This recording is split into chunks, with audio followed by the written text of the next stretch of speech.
Smart et réglo, le droit, rien que le droit, avec Étienne Pujol. Bonjour Étienne. Bonjour Arnaud. Ravi de vous accueillir, avocat en droit social, cabinet Berilo. Les mesures dédiées aux seniors, alors ça a été un des éléments du débat, puisque la loi portant réforme des retraites a été adoptée. On se souvient du débat sur cette motion de censure, du 49.3, et une critique faite sur l'allongement du nombre de trimestres et le report à 64 ans de l'âge légal.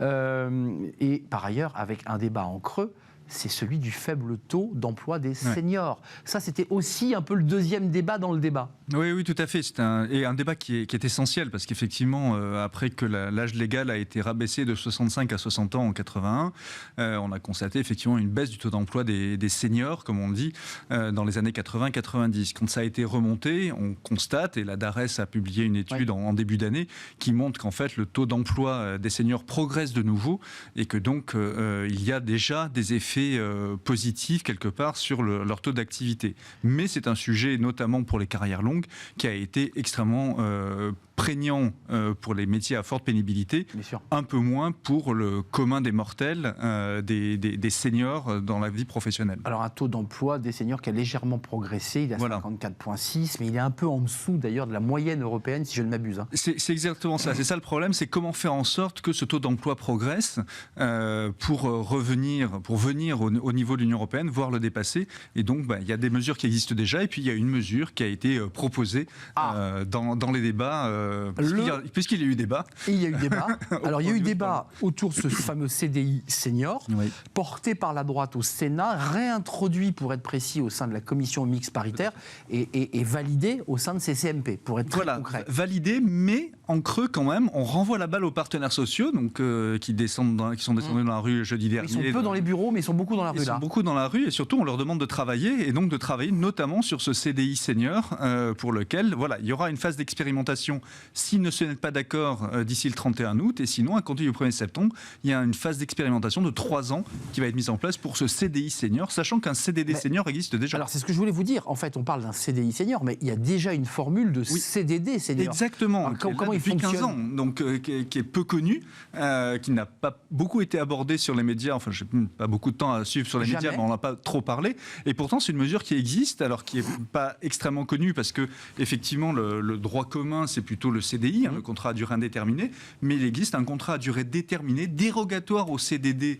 classique, qui est spécifique aux salariés de plus de 57 ans, donc les seniors, et qui sont inscrits à Pôle emploi depuis plus de 3 mois. Donc il y a déjà une mesure spécifique pour les seniors. Juste un mot, il permet à l'employeur d'alléger ses cotisations. Qu'est-ce qu'il offre, ce CDD senior avant de... Alors non, il ne bénéficie pas de mesures particulières incitatives, ce qui devrait être le cas du CDI. En revanche, il permet de recruter pour une durée déterminée, d'une durée dérogatoire au droit commun, c'est-à-dire une durée qui peut être maximum de 18 mois renouvelable une fois, donc 36 mois, donc 3 ans de CDD, alors que normalement on sait que c'est 9, 12 ou 18 mois. Qui permet d'aller à minima jusqu'à 60 ans. Exactement, pour être porté par une entreprise dans le cadre d'un contrat à durée déterminée. Donc ça implique de dire dans le contrat pourquoi c'est un contrat à durée déterminée, et d'autre part, il faut évidemment le rémunérer au même salaire que quelqu'un aurait été rémunéré en CDI. Alors, vous avez suivi, parce que vous le suivez de près, le Conseil constitutionnel examine ce texte, et justement, il y a des inquiétudes sur ce CDI senior,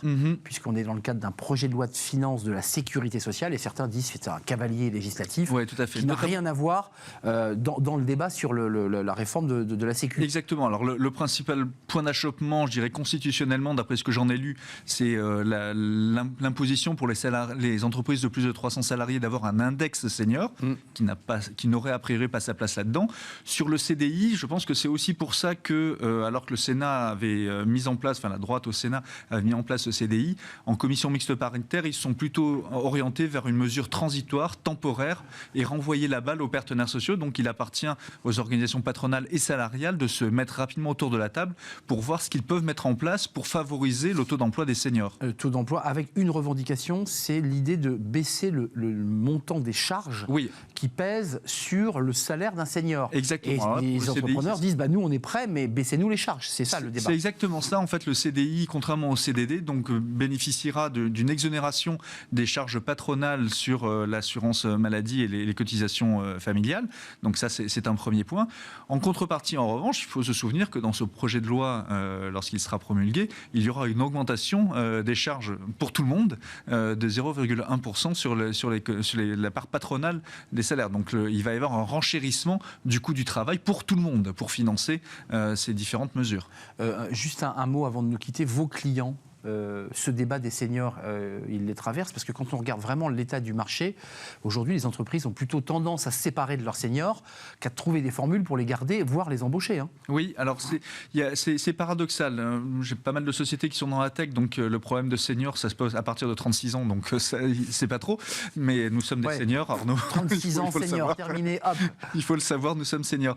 Mais non plus, de manière plus sérieuse, effectivement, dans les entreprises se pose la problématique de comment aborder la fin de carrière des seniors. Et se pose cette question-là de savoir comment on transmet les compétences du senior aux plus jeunes qui arrivent dans l'entreprise et également comment on les accompagne jusqu'à la fin. Et dans les grandes entreprises, on a mis en place par accord collectif des mécanismes de pré-retraite d'entreprise, puisque la pré-retraite dite FNE des années 90 n'existe plus. La fameuse pré-retraite. Oui, la pré-retraite FNE, exactement, la SFNE.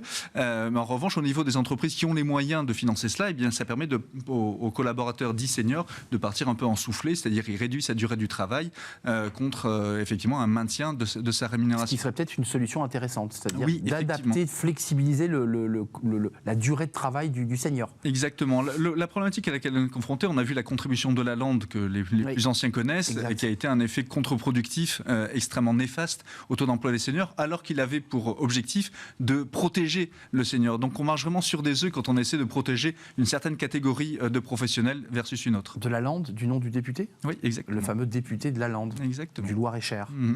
Pour ne pas le citer. Merci Étienne Pujol d'être venu nous rendre visite, avocat en droit social. Il y a des enjeux forts autour des seniors et des enjeux constitutionnels, faut-il le rappeler, parce qu'il est inscrit en tout cas dans le texte adopté, mais va-t-il être retoqué, puisque c'est l'expression utilisée?